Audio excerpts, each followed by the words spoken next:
नमस्कार आदाब, मैं अशर यासिर। स्वागत है आपका सियासत टीवी के साउथ इंडिया एक्सप्रेस में। अब देखते हैं मुख्य समाचार।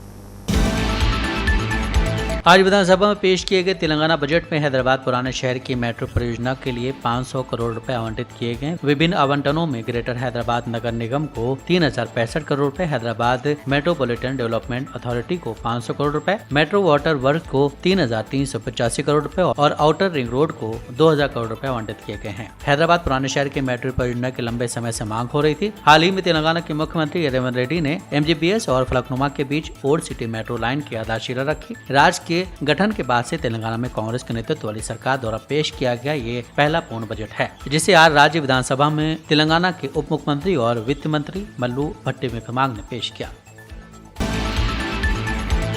आज विधानसभा में वित्त मंत्री और तेलंगाना के उप मुख्यमंत्री मल्लू भट्टी द्वारा तेलंगाना बजट पेश करने के बाद BRS प्रमुख के चंद्रशेखर राव ने राज्य की वित्तीय योजना पर अपना असंतोष व्यक्त किया और इसे वास्तविकता से दूर करार दिया है। विधानसभा सत्र स्थगित होने के बाद KCR ने मीडिया को संबोधित करते हुए अपने विश्वास पर जोर दिया कि बजट में बहुत सारी कमी है और ये कोई नई पहल पेश करने में विफल है। उन्होंने सरकार पर राज्य की अर्थव्यवस्था की कोई व्यापक समझ पेश किए बिना केवल पिछले बजट को दोहराने का आरोप लगाया। इस बजट में कुछ भी नया नहीं है। उन्होंने जोर देकर कहा है कि सरकार को सभी बजट घटकों की गहन व्याख्या प्रदान करने की आवश्यकता है। KCR ने कल्याणकारी योजनाओं की अनुपस्थिति की आलोचना की और दावा किया है कि सरकार का दृष्टिकोण किसानों के लिए हानिकारक है। उन्होंने इस पर गुस्सा व्यक्त किया है। उन्होंने कांग्रेस पार्टी को शत्रु सरकार के रूप में कार्य करने वाला बताया है। KCR ने प्रस्तावित IT नीति में महत्वपूर्ण कमियों की ओर भी इशारा किया और बजट में उल्लिखित कृषि रणनीति की प्रभावशीलता पर सवाल उठाया है। उचित नीति ढांचे की कमी पर प्रकाश डालते हुए KCR ने कहा है कि बजट भाषण एक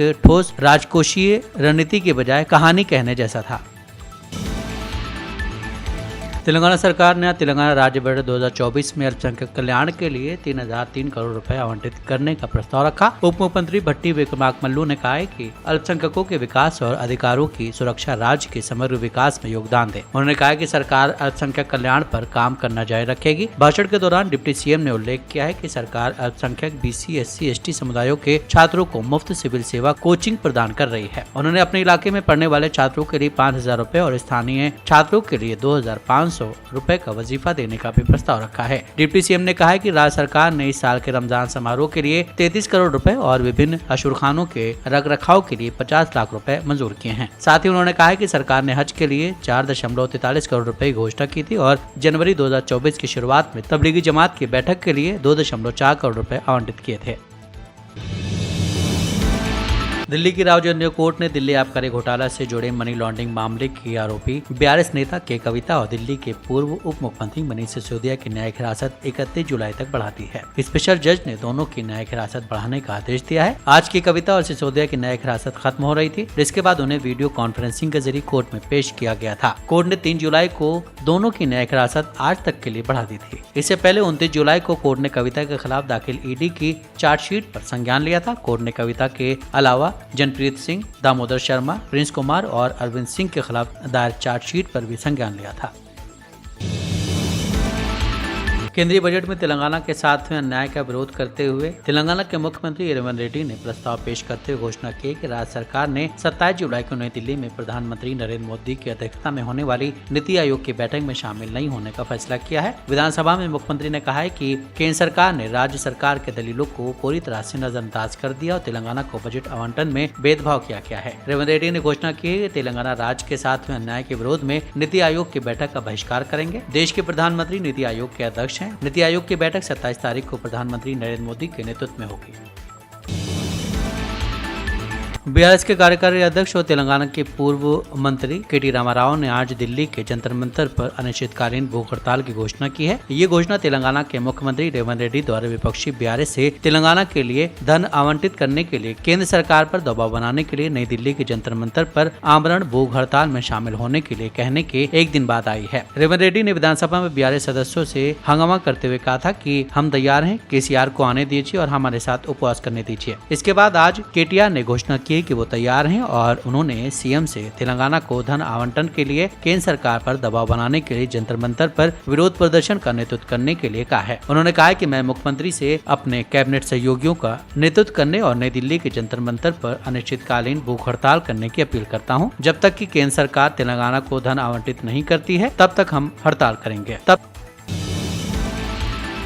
पिछले 4-5 दिनों से तेलंगाना में लगातार बारिश हो रही है। कुछ जिलों में भारी बारिश हो रही है तो कुछ जगह लगातार बूंदाबांदी हो रही है। लगातार हो रही भारी बारिश की वजह से नदी नाले उफान पर हैं और इलाके में पानी भर गया है। हैदराबाद मौसम विज्ञान केंद्र ने चेतावनी दी है कि बारिश जल्द कम होने की संभावना नहीं है। राज्य को प्रभावित करने वाली निम्न दबाव प्रणाली की वजह से अगले 2 दिनों तक बारिश जारी रह सकती है। आज सुबह से शुक्रवार सुबह तक कुमाराम भीम, आसिफाबाद, मंचेरियल और पेदपल्ली जिलों के अलग अलग इलाकों में भारी बारिश होने की संभावना है। मौसम विभाग ने 30 से 40 किलोमीटर प्रति घंटे की रफ्तार से तेज हवाओं के साथ आंधी और बिजली गिरने की भविष्यवाणी की है। इन जिलों के लिए ऑरेंज अलर्ट भी जारी किया गया है। मौसम विभाग ने भारी बारिश, तेज हवाएं, तूफान और बिजली गिरने की संभावनाओं की वजह से जनता को सतर्क रहने की सलाह दी है। उन्होंने संभावित बिजली गिरने की भी चेतावनी दी है और लोगों को सलाह दी है कि जब तक बहुत जरूरी न हो घर के अंदर रहें और पेड़ों के नीचे न जाएं।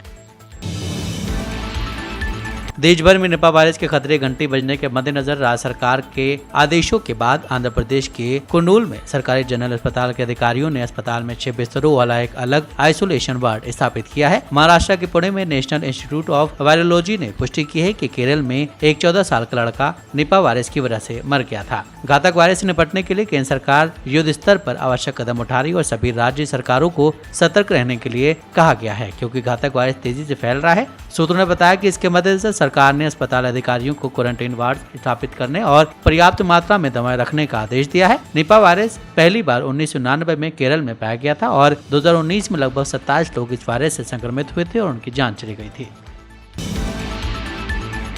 नीट में हुई धांधली के बाद छात्रों का इस पर से भरोसा डगमगा गया है। कई राज्य सरकारों ने इस परीक्षा को रद्द करने की बात कही है। इस बीच कर्नाटक में कांग्रेस सरकार ने विपक्ष के भारी विरोध के बीच नीट के खिलाफ भी प्रस्ताव पारित किया है। इसे medical education and skill development राज्य मंत्री शरण प्रकाश पाटिल ने पेश किया। बीजेपी और जेडीएस के भारी विरोध के बीच आज प्रस्ताव पारित किया गया। पिछली कैबिनेट मीटिंग में ही नीट को गलत बताते हुए इस परीक्षा से छूट देने और सीईटी सिस्टम को फिर से लागू करने का केंद्र सरकार से आग्रह किया गया था। नीट को लेकर विवाद थमने का नाम नहीं ले रहा है। नीट परीक्षा में हुई धांधली के मुद्दे ने शिक्षा व्यवस्था को हिलाकर रख दिया है। सुप्रीम कोर्ट ने नीट पेपर को रद्द करने की मांग को भी ठुकरा दिया है। हर साल लाखों बच्चे नीट एग्जाम में हिस्सा लेते हैं। कर्नाटक से भी इस एग्जाम को देने वाले छात्रों की संख्या हजारों में है। सिर्फ इतना ही नहीं बल्कि कांग्रेस के नेतृत्व वाली सरकार ने वन नेशन वन इलेक्शन यानी एक राष्ट्र एक चुनाव के खिलाफ भी प्रस्ताव पारित कर दिया है। कर्नाटक सरकार मान रही है कि ये व्यवस्था लोकतंत्र के लिए ठीक नहीं है।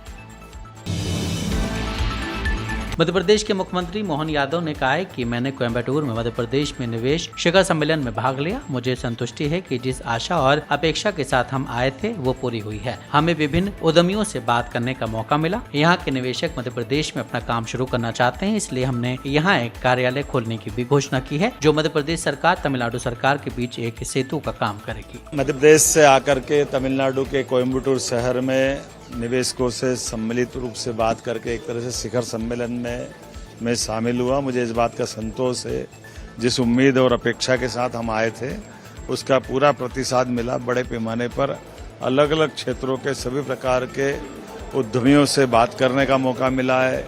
हमारी पॉलिसियां जिसके आधार पर मध्य प्रदेश में लोग अपना उद्योग धंधा या फैक्ट्री लगाए, इस दिशा में जो हमने ऑफर रखा है बड़े पैमाने पर इसमें लोगों ने रुचि दिखाई है। और ख़ास करके रेडीमेड गारमेंट्स का, टेक्सटाइल का, अलग अलग मशीनरी आइटम का और हेल्थ है, एजुकेशन है, टूरिज्म है, प्रत्येक क्षेत्र में यहाँ के निवेशक अपना काम मध्य प्रदेश में प्रारंभ करना चाहते हैं। इसीलिए हमने यहाँ एक कार्यालय खोलने की घोषणा भी की है जो मध्य प्रदेश सरकार का कोयम्बटूर में तमिलनाडु सरकार और मध्य प्रदेश में दोनों के बीच एक सेतु का काम करेगा। मैं उम्मीद कर रहा हूँ कि जिस प्रकार से रीजनल हम सबमिट कर रहे हैं, Gwalior, Jabalpur. South India express में बस इतना ही। मुझे दी इजाज़त। बाकी खबरों के लिए आप बने रहें सियासत टीवी के साथ।